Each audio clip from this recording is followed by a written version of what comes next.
At that time, I was 4 years old, or maybe 5. I don't really remember now.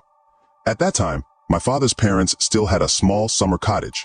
It was located in a not very good place. The land there gradually subsided. There were frequent landslides. All the dasha seemed to slide towards the river. The dasha was tiny, a small house, all rickety, ugly. There weren't any particular fruit trees. I don't remember any different vegetables either, but there were a lot of strawberries. And the ground was completely dotted with red berries. It turned out that my dad and I went to pick berries. I don't know why my mother wasn't with us.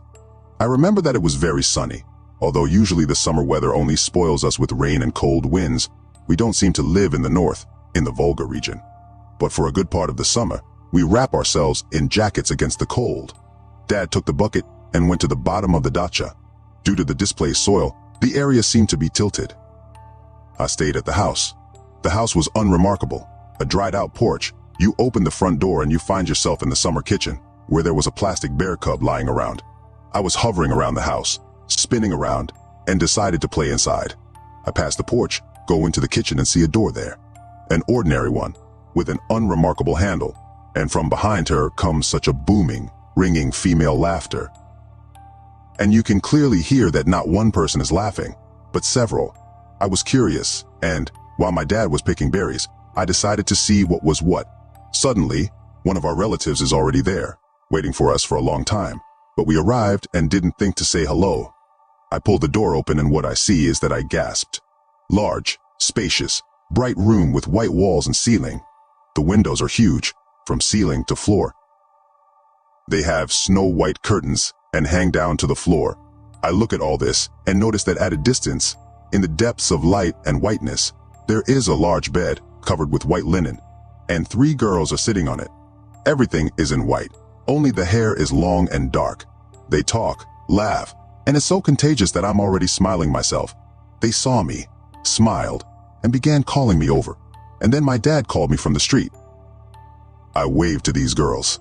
They smiled and also waved back. I left the house to see my dad. It turned out that he had already filled a whole bucket, and it was time to go home. Time passed. The dasha was abandoned. I never got there again. Dad said that there was no need to go there. It was already dangerous. There was a high risk of a landslide. He himself said that he periodically ran past those places. He was jogging, saw that the house was completely askew and was about to collapse. And I was so interested to know about this room. I started asking my mother about her. She turned completely white and said that this room had never been there. Where could she get it? In that barn, she added. According to the description, it looks like royal chambers with high ceilings, but what happened there? A closet for shovels. By God. Now thoughts flash through my mind to go there, see what it's like. But one thought still haunts me. Where did this room come from, and what would have happened if I approached those girls? Story 2. Girl in a headscarf. A friend told me the story. I tell it in her words. My children and I moved to my husband's new place of residence and work. The husband said that he was given a warrant for a 3-room service apartment, since 2 families refused it. Let's go look around the apartment. An apartment is like an apartment. Why? I think these families refused is unclear. The ceilings are already whitewashed. The frames and window sills are painted. All that remains is to paste the wallpaper and move in. The next day, I started wallpapering the large bedroom. Clayla was alone, since her husband was at work, and her 14-year-old son had to look after his younger sister. Around 6 p.m. I finished and went into the small bedroom that was planned for my daughter. Here, the wallpaper remained and was in good condition. On the floor, leaning against the wall, there was a frame under glass with a photograph of a cat. The room had a built-in wardrobe. I opened it and saw a rolled-up mattress, most likely a teenage one. She unfolded it. Inside the mattress was a small doll and some scraps. Having put the doll in the closet, I lay down on the mattress and immediately fell asleep. I had a strange dream. It's as if in this room near the window there is a girl of about 8 years old, and a cat is sitting on the windowsill. The girl has a scarf tied on her head. I woke up. I think I still need to work, but I myself have an incomprehensible feeling of anxiety. After about an hour of work, I heard quiet singing, clearly from a child, and it comes from a small bedroom. I looked there. No one. And again a feeling of incomprehensible anxiety, bordering on fear, gripped me. The next day, I again lay down to take a nap in the small bedroom, And again, I saw in my dream a girl in a headscarf. We moved. My daughter moved into that small bedroom. Once, showing a doll, she asked, "Whose doll is this in the closet? Can I play with her?" I allowed it. And a week after this conversation, my daughter came running at night and asked, "Can I go to bed with you?" I'm scared. In the morning, I ask what she dreamed about. He says that at night, a girl in a headscarf comes to me and stands near my bed. This is her doll. I was stunned. I didn't even know what to say or how to calm my daughter down. Everything resolved itself. Returning from the store, I noticed an unfamiliar woman standing near the entrance. Something told me that she had come to me. "Are you after the doll?" The woman, exhausted as if after a serious illness, nodded her head. Anya loved her very much, and this doll is very dear to me as a memory. Did Anya wear a headscarf? I continued. Yes, after chemotherapy, her hair fell out. Where is your cat? I asked. Don't know. My girl is gone, and so is my cat. He left and never returned. She didn't ask how I knew what, and I didn't ask. After the woman took the doll, the girl in the headscarf no longer bothered us. Story 3. Speed dating.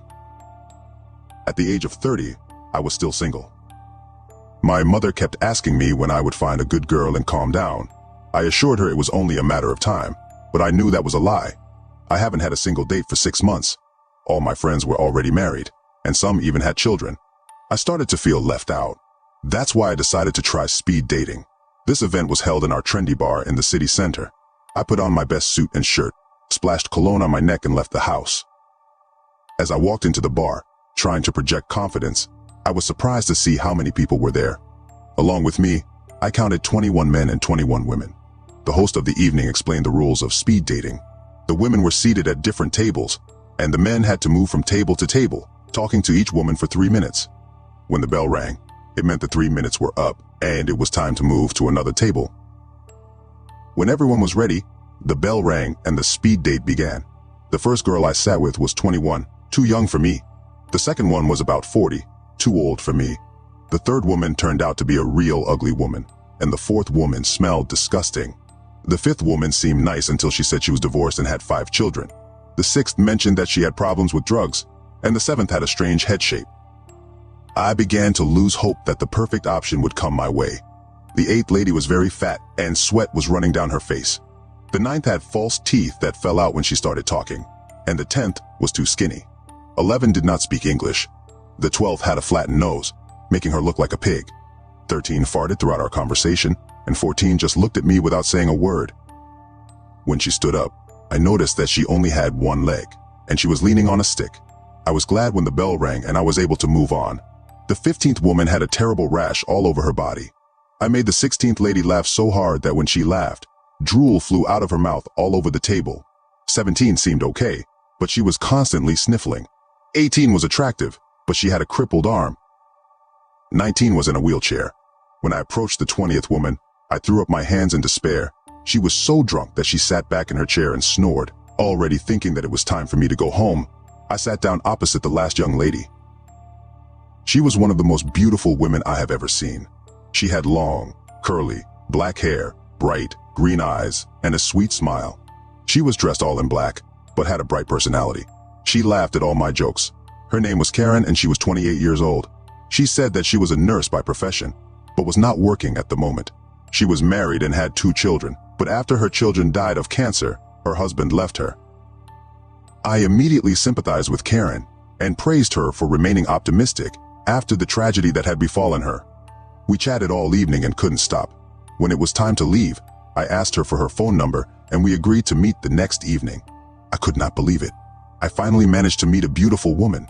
Everything was great, and we started meeting regularly. Weeks passed, then months. Our relationship developed rapidly. It seemed that we were truly made for each other. After about 7 months, I decided to ask her to marry me. Of course, she said yes. After the wedding, I moved out of my small apartment and moved my things into her house. I had a lot of drawers full of old books, and I asked her if I could store them in the basement. Relax, she said with a laugh. I'll get them down there while you're at work tomorrow. The next few months were wonderful. We never tired of being in each other's company, and I felt like I had found true love. Unfortunately, then something happened that destroyed our blissful idyll and changed my life forever. One Sunday, I was sitting in front of the TV, reading the newspaper. Karen told me that she needed to go to the store and buy groceries for dinner. She kissed me on the cheek, and as she was about to leave the front door, I said that I needed to get one book from the basement. "Oh, the door is locked," she said. "Wait until I get back. I'll go down and get it." When she left, I became curious. All the time I lived with her, she never allowed me to go down to the basement. She always found one excuse or another. I decided to find out everything while she was gone. The door to the basement was locked, but after some digging, I found the key at the back of the kitchen table. As soon as I opened the door to the basement, I felt a terrible smell, rancid stench. The entire basement looked like it hadn't been cleaned in a year. Everything was covered with a thick layer of dust. The concrete walls were crumbling, and the wooden stairs were damp and rotten. When I reached the bottom of the stairs, the smell became unbearable. In the corner, I noticed a box with an old VCR and a stack of videotapes. Curiosity got the better of me. I grabbed the box and took it upstairs. Connecting the VCR to the TV, I inserted the first videotape and pressed play. I shouldn't have done this. The video was very fuzzy and grainy. It was dark, and I could barely make out the figure of a man tied to a chair. Another figure stood above him, wearing a black mask and a black leather suit covering his body from head to toe. A shiver ran down my spine when I realized that the figure was holding a large axe. Suddenly, to my horror, she raised the axe above her head and brought it down with force, cutting off the man's hand. He screamed in pain as the figure continued to throw one axe blow after another. I watched in horror, unable to take my eyes off the screen. Each blow of the axe cut off a new part of the man's body until all that was left was a bloody stump, writhing in a chair, with bloody arms and legs lying around. During this massacre, the killer giggled like a schoolgirl. With shaking hands, I reached out and stopped the video. That's when I heard a voice behind me. "So you've discovered my dirty little secret," said the voice. I turned around slowly. My wife stood in the doorway, dressed in a black leather jumpsuit. She held a large axe in her hands. She started giggling. I don't remember what happened after that. The neighbors must have heard my frightened screams and called the police. 4 police officers entered the house through the front door. They managed to tie up my wife before she killed me. Then they took me to the hospital. Of course, after this there was a trial. My wife was found guilty and the judge sentenced her to death. I attended the execution. Before the electric chair was turned on, she was given the last word. "It's all his fault," she screamed. "He shouldn't have married me." Then she giggled like a little schoolgirl. The executioner pressed the lever and electricity shot through her body. 5 minutes later, she was pronounced dead. Years have passed, but I still have nightmares about her. I underwent a course of treatment, and the doctors assured me that with time, I would be able to forget the horror that I had to go through. While I was in the hospital, I met a wonderful woman. She was my nurse, and after spending a few months with each other, we fell in love. She's not the most beautiful woman I've ever met, and she doesn't have the perfect body. She lost an eye and 3 fingers on her left hand in a car accident. Despite all this, she is by far the most loving and caring woman a man could ever ask for. The main thing is that she has a heart of gold. Last summer, we got married and started living together. She always helps me. Whenever I read the newspapers, she turns the pages for me. Whenever I get an itch, she scratches me. She managed to restore my faith in women, but sometimes, late at night, when I'm lying in bed, I still miss my arms and legs.